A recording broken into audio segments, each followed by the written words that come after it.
Hey, Sean, this is Jay with the Buffalo News. Hey, Jay. I think I'm first. I got unmuted, so I guess I'm first. Thanks for doing this today. Yep. Wanted to ask you about the defense. Have you considered at all the possibility of maybe taking over play calling for that unit? No. I think, we're trying to improve in every area, and defensively, I think there's some things we're doing well and some things that we have to improve on. But that has not crossed my mind at this point.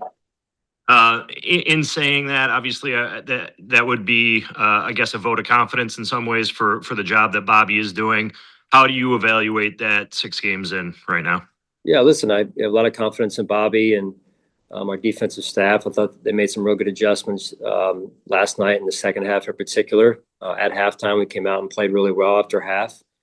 But overall, again, within our building, I'm confident in the people in our building, whether it's this situation or other situations, that we can get the job done. Appreciate it, Sean. I hope you can get some rest on the bye week. Thank you. Yeah, you too, Jay. Yep. Hey, Sean. Just wanted to check in. I know there were quite a few injuries last night, on top of guys dealing with stuff before the game. Just how did everyone come out from last night's game? Yeah, so what I have for you is DQ, Daquan Jones will be week to week with that calf that I mentioned to you after the game. Joshua Palmer week to week as well. We're dealing with what he incurred last night in the I think it was the early second quarter. And then Milano, Dalton Kincaid, Curtis Samuel, Terrell Bernard, all day to day, and dealing with what they're dealing with, and then Max Harrison. We'll see how things look going forward. Right now, he continues to head in the right direction, and there's a chance that we'll open up his practice window in the coming week here. Thanks. Sure. Hey, Sean, John Warrow, AP. Hey, John.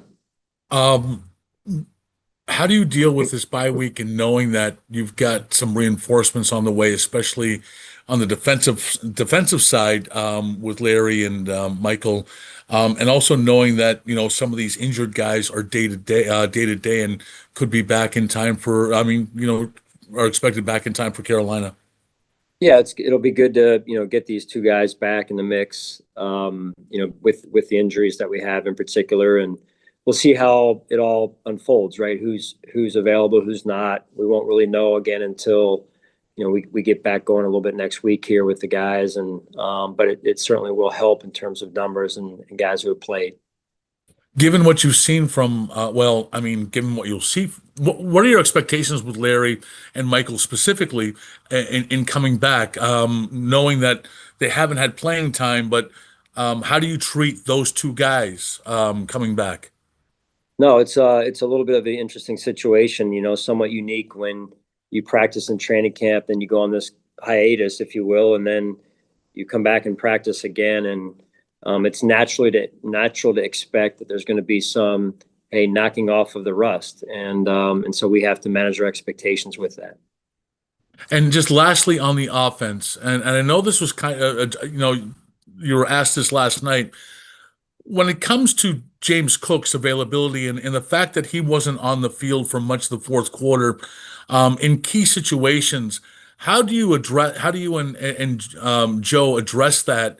And is it a concern that you didn't have given how depleted you were in some places on offense? How much of a concern is it that one of your best threats wasn't on the field?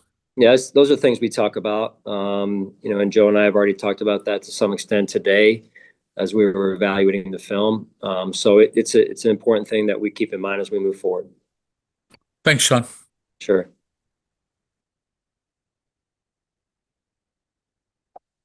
Coach Mookie Hawkins, Buffalo Sports 1080. How you doing? Good, Mook. How are you? All right. I'm on my way back, back to, 716 myself. But after watching tape, what's your assessment overall? Well, I'm confident in the people we have in this building, number one.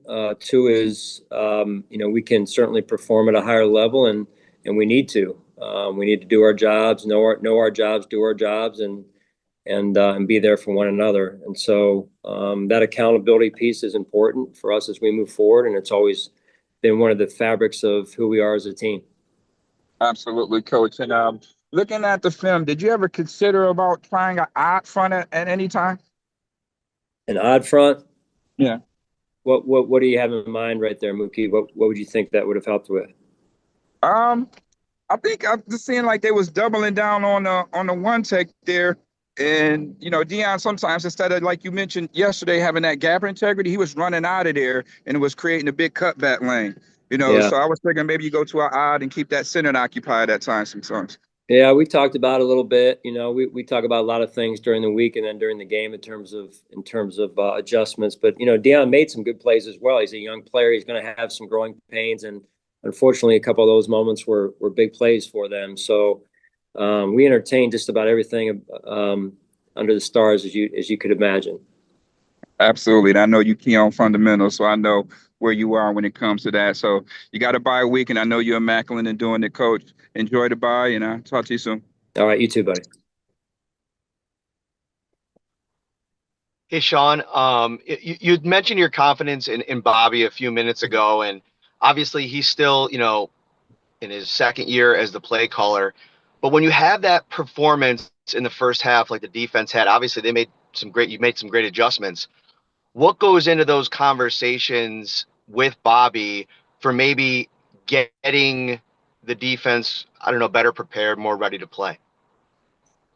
Well, that's a fair question. Just overall, it's making sure we're emphasizing what we need to emphasize, but not trying to emphasize everything, but being specific on what we need to emphasize week to week based on the game plan or the opponent, and then making sure that we are executing our fundamentals. So it just, some of it is a little bit big, is big picture, and some of it's more of the details, and just based on my experience of in that position for a number of years. So again, I really appreciate the way that they adjusted. Led by Bobby in the second half, but we got to get off to a better start. We can't, get down 21 points, not down 21 nothing, but at the same time give up 21 points in a quarter and change, and it's just not a great formula to start a game with. And then with Joe, I think we talked about it a little bit last night. I got into the presser late, but you mentioned last week about maybe being a little bit too cute at times with the play calling. Not specifically to Joe, but just in how you approach the game. That 3rd and 2 play, when you went back and looked at it, where it was the end around to Elijah Moore, do you feel like that kind of falls into that category? And is that something that, you've also addressed with Joe? Well, it is number one in terms of what I've addressed with Joe, and two is, like I mentioned, I feel we're better than that, and we need to handle that better next time. Thanks, Sean. Sure. Hey, Sean, Lance Lysowski from the Buffalo News. Curious with, we've asked you about Deon Walker so much, but with Daquan, possibly missing some time here, how do you feel about, the guys that you have behind Ed at D tackle, even the ones who have been called upon from the practice squad and what they can give you there? Well, yeah, I mean, last night, we went into it. We went in with 4, right, with Ed being up. Ed hadn't been up in a number of weeks. We had Dion up. We had Jordan Phillips up. Jordan, coming off the practice squad and whatnot, and being here, a few weeks, but also missing a week due to a family matter. And then DQ goes down in pregame warmup, probably our most grooved or consistent defensive lineman to this point in the season. So that hurt us, but it's not an excuse. We got to step in, and we have full confidence in the guys that went in there, that we only were able to rotate 3 of them for the most part. But I think all 3 of them had some good moments, and all 3 have some moments that they can grow from. And, I remain confident in them, just like I do Joe on the question earlier. I mean, I'm very, very confident in Joe Brady and his ability to move us forward as an offense here. You were asked about Jordan Poyer last night. I'm curious, just based on the reps that you've seen, what he's shown you in practice, is there a chance he could, earn a regular role on your defense at safety? Well, we'll see. Again, when you go into a bye week in particular, you have a little bit more time on your hands to really hunker down and study things, study scheme, study all the hot spots, if you will. And that's what I've asked the coordinators to do, is let's identify the problems and then let's get together on it and figure out the solutions and the best way forward. So in this case, it's, evaluating personnel and making sure that we've got the right people in the right places, and that can get the job done here for us. My last one for you. You mentioned that you wanted things to be a little easier for Josh last night in terms of some of the options, especially when they were running man coverage.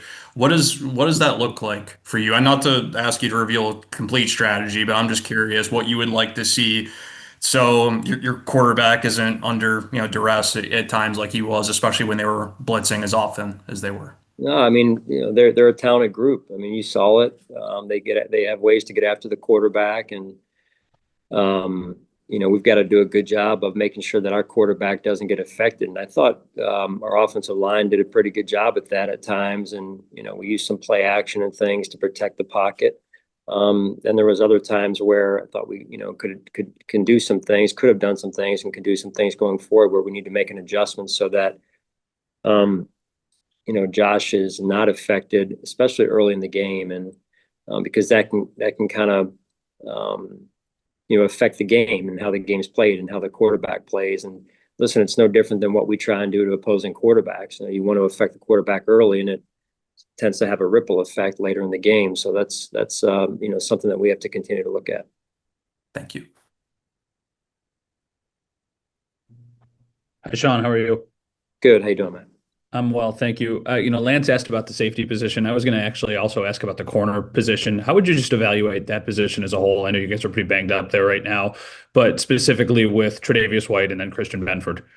Yeah, so CB, went down for a little bit last night, and then J Mark and Trey were out there, and I thought all three of them had some good moments, and then some things that they want back. So we've got to continue to move our team in the right direction, and their play is going to be pivotal for us as we move forward here. So I remain confident in those three guys. I'm sure the outcome, obviously, of these last two games is not what you guys have wanted, but it's also not necessarily unique to this season. You guys have hit these lulls in the past over time, and you have been able to bounce back. What have you been able to do over the years that has led to you guys getting out of these lulls that you sometimes find yourself in? It's almost always like right around this time of year, too. Even if you look at the last couple of years, it seems to be early on or like a little bit into the season, and then you guys are able to go on a run coming out of it. No, you're right. Having said that, I think one of the things that we talked about, I know one of the things we talked about as a team is sticking together. That's where it starts, and in order to make adjustments and move in the right direction, everyone's got to be in it together. So that's really where it starts, and that connection has got to be intact. And then from there, you can, look to move forward. It's not going to be easy, but we all have a job to do, and we all have to be accountable to one another, and work so hard that we're not going to let each other down. And that's really been the recipe for us in the past. And who knows this year, but we're going to work our tails off to get it done. And I'm very confident that people in this building that we can get it done. It's just going to happen one day at a time at this point. And then last one for me is you mentioned the possibility that you open up the practice window for Max to return. I understand that you obviously would have 3 weeks to figure things out. But when we look back to what happened with Cole last year and the similarities of, how it was hard to get him acclimated, how do you feel like this goes? Do you feel like he could come back and play as like a rotational piece and try and get snaps? Do you feel like you would want him to get more reps so he would be ready later in the year? It's a really interesting kind of dilemma that you guys find yourselves in. No, it is. It is. But we find ourselves in it, right? So we got to find our way out of it too. And I think the biggest thing, honestly, for Max is, managing expectations. When you miss all of that time in training camp, mentally, physically, the playbook and then the physical part and the build up, the ramp up of training camp and preseason games, and then the start of the season. So just trying to be realistic with it, manage expectations on, hey, let's just go out there and take it one day at a time when we do open up the window, and it's not going to be perfect, and he's got to understand that, and we have to understand that. So it's just like I said, one day at a time at this point. Thank you, Sean. Sure. Hey, Sean. I was actually going to follow up on Max, but I guess to maybe expand to the entire rookie class, how do you feel that group is dealing with the managing expectations, like you mentioned? Well, I mean, if you want to go through it, we've got, Max, I'm just going down the order, TJ, both been hurt. Take me through, Catherine, who you have questions about, I guess. You can go right down the draft order if you want. I mean, even just like how Landon's navigating, what his playtime has been, what you've seen from Jackson, what is it like evaluating this group so early when they've been so banged up? Yeah, I mean, I think that's part of the challenge is, some of these guys have been unhealthy and not able to play. And, Max, not, and then Dorian's out, and then TJ and so, Landon, you asked about Landon, he didn't play early. Now he's been playing. So that experience is good for him. And I think he's gotten a little bit better each game.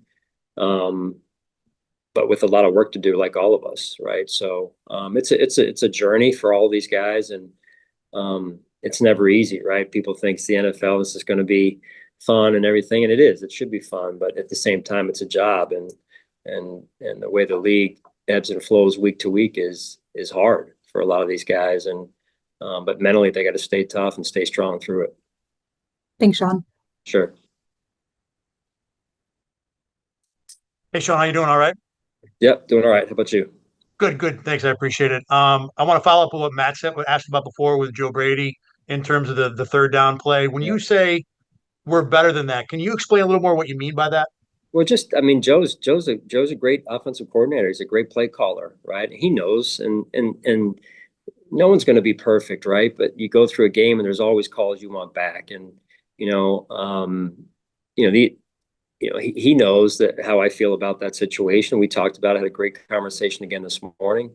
And those are ones in the heat of the moment that you're like, I want that one back. And listen, at the end of the day, whatever play we call, we got to execute at a higher level as well. So that's a piece of it. But I remain confident, very confident in Joe and his ability to put us into the right situations and put our players in good positions on offense.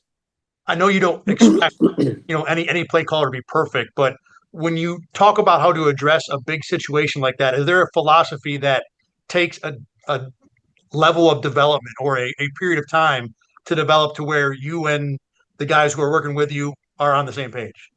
In terms of my leadership, or in terms of the philosophy, how you want those situations approached from a play calling point of view? Well, we've discussed them before, and then we had to revisit them. We revisited them this morning again, and I wanted them to know that as an offensive staff, we talked about it collectively. And sometimes it's just Joe and I. Sometimes it's we meet as a full staff there offensively, and so it's just making sure that we're clear on philosophically what we believe in and how we want to get it done. And then one more for me with Bobby. How difficult is the balance between a guy who you have mentored in a lot of ways for a long time, who's still certainly in the early part of his career as a coordinator, between the hard and fair choices that you have to make for the good of this team this season? In terms of how you evaluate Bobby, a guy that you've worked with and obviously, like I said, mentored for a long time, between you've got that on one side, and the other side you have we are trying to win games this season. I need to do what's best for the guys, this team this year. Well, ultimately, that's my responsibility to this team and this organization is to make decisions like that. And at the end of the day, I have to put the team first. That's my job, and that's what I owe to this community as well. And so, again, Bobby's young in this position. He works extremely hard. He's gifted, and play calling is one of the harder things to do in this business. And so he'll learn from it and some things he wants back. But again, I thought the adjustments yesterday in the second half were really, really good for us. Appreciate your time, Sean. Thanks. Sure.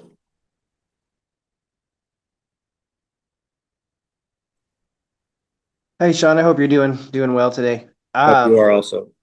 Thank you. The last couple of weeks, maybe less so in the second half yesterday, but last couple of weeks you've had some situations where there's been some free runners in zone coverage. Is that a communication deal? Is that an assignment deal? Obviously, not everything is the same, but there's been a number of those situations last couple of weeks. Well, this past week, so last night's game, we had one where there was a miscommunication in the game. Some guys were playing one coverage, and the other side of the defense was playing another coverage. And Shaq hasn't been. It's not placing blame at all. It's more about like why we're looking at the root of why it happened and unfolded that way. And sometimes when you have a new player at the middle linebacker position, the communication is a little bit different than when TB is in there and whatnot. And so, it had been a few weeks since Shaq had played the middle linebacker position, and then a few weeks even more since Dorian had been back playing the will linebacker position. So when TB went down, there was a little bit of a ripple effect there. So I thought both those guys did some good things when they came in, but sometimes the communication is just a little bit different. And at that point, it wasn't collectively what we needed to have happen as an overall defense, as you saw. Dorian obviously has made strides since his rookie year. He's been out obviously, but how have you judged how he's progressed in coverage, whether it's filling in for Matt this year, or even last night coming off an injury?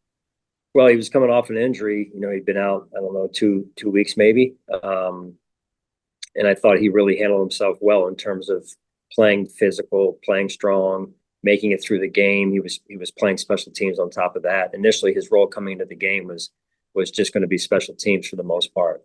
And so then he was forced into playing on defense there, and I thought he handled himself well.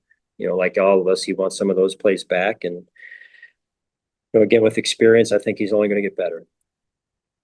Sure. And then just lastly, obviously you've had 6 games of the new kickoff rules. Both your kick returns and your kickoffs, how would you assess them, so far this season? Yeah, I thought, to this point in the season, in terms of our kickoff coverage, and we gave up, I think one big one to, I think it was Baltimore, and maybe another one to Miami. But after that, we've kind of settled in, and I really liked what I saw last night in the last kind of week or two of our coverage units. We're now starting to see some guys step in and make some plays and really start to understand their roles. I was sitting with Coach Tabor earlier today, and we were discussing just that what you asked about. So, and then the return game, I really like to see us. Last night it's a game of one-on-ones. Last night we weren't winning some of those one-on-ones in our blocks to try and free up B-Cod there. So we really couldn't get them started. So I'll expect that we'll do a better job with that moving forward. And I know Coach Taves and Coach West will study that this week. Thank you. Enjoy your week off here. Sure, you too. Hey, Sean, just had one question for you. I know you talked about how obviously the bye week is a time to look at stuff closely, go back and all that kind of thing. But last night you mentioned how it's like maybe going back to ground zero and like starting over and that kind of thing. What specifically like are you looking at with this team going into the bye week, like hoping to accomplish with that? It's a great question, Elena. I think the biggest thing is it's really where you have to start. You start every year at ground zero and work your way back up to where you currently are. And because you need to make sure that the foundation, there's nothing in the foundation that needs to be fixed. And with the way the last 2 games have gone,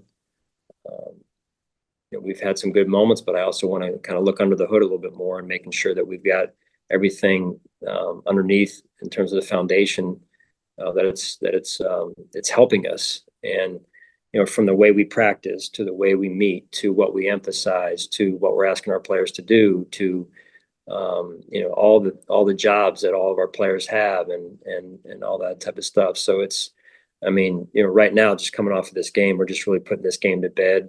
And I already have a list of things that I wrote down heading into this past week that I wanted to make sure we were intentional about. So the coordinators would tell me, I texted them on the plane and said, hey, these are the things I want to know about and we need to meet on. So it's usually good conversation. We've got a great staff. Our staff works extremely hard, and I'm looking forward to coming out of this with some good solutions. We turn over some dirt here and kind of till the soil a little bit. We'll find something. Just one follow-up to that. You mentioned how like especially coming off these last 2 games, is that typical for how you approach a bye week, or do you feel like it's even more with like how these last 2 games have gone? We'll be consistent, that's how I am. I think that's that's the best way to approach things. And, you know, when you've been through it now a number of years, you kind of know where to look first. But yet every year is a little bit different too. It takes on its own personality. So, you know, we'll find those areas that are specific to this season and make sure we try and spend due time where we need to spend as well. Thanks, Sean. Hope you get some downtime too. All right. Thank you. You too.